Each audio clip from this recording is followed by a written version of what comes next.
Hey folks, welcome to this week's reflection on all things new. And so we're looking at the new earth and our restoration this week. And the thing that struck me about the reading this week was, do you believe it? I think for most people who read the scriptures just casually and don't do in-depth Bible study can have, a hard time believing what they're actually reading in that book. But then there's also people who are well-meaning followers of Jesus and they've grown up in church and they're reading these words, and perhaps you may have the temptation to think this is just all nice to think about, but can't really be true. And so that hit me as I was reading, is how many of us who are reading these words actually believe that when Jesus says, "Behold, I am making everything new," that part of that is a new creation, and that creation wants to engage us, wants to play, wants to show us its mysteries. I love how John pulls out just little nuggets of, think about all your special places. Think about the little nooks and crannies that you really like to sneak off to find rest and relief from the chaos of the world. That will be renewed. I mean, you think about Genesis 3 and the fall of man, and that's a very tragic, but think about what happened before that. Think about the creation of the world, how it was before Genesis 3. So take your mind there and start thinking about all your special places that were not victims of the effects of sin. The Grand Canyon had not yet been found. The Himalayas had not been explored. Mount Everest had not been climbed. The fjords of Norway had never been sailed. The prairie lands of the West had not been discovered yet.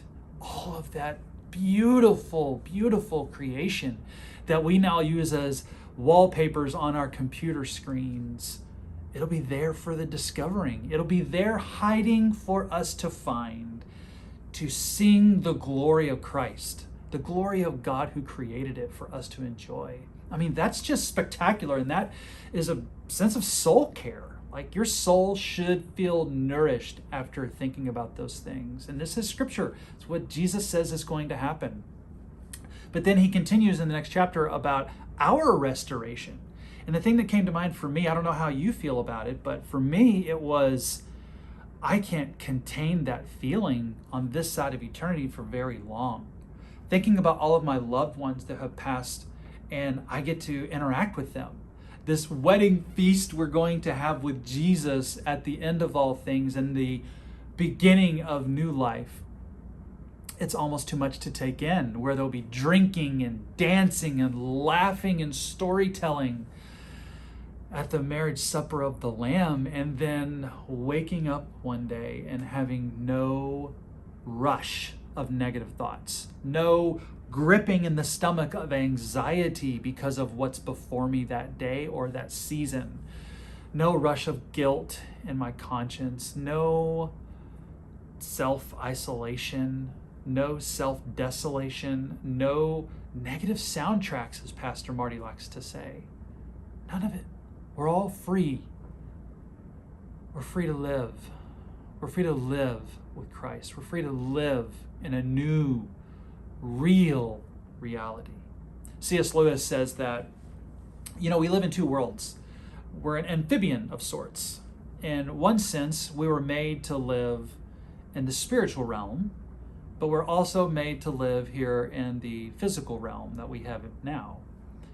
And in fact, he says that the physical realm we inhabit right now is really shadowlands, and the real life is in the spiritual realm.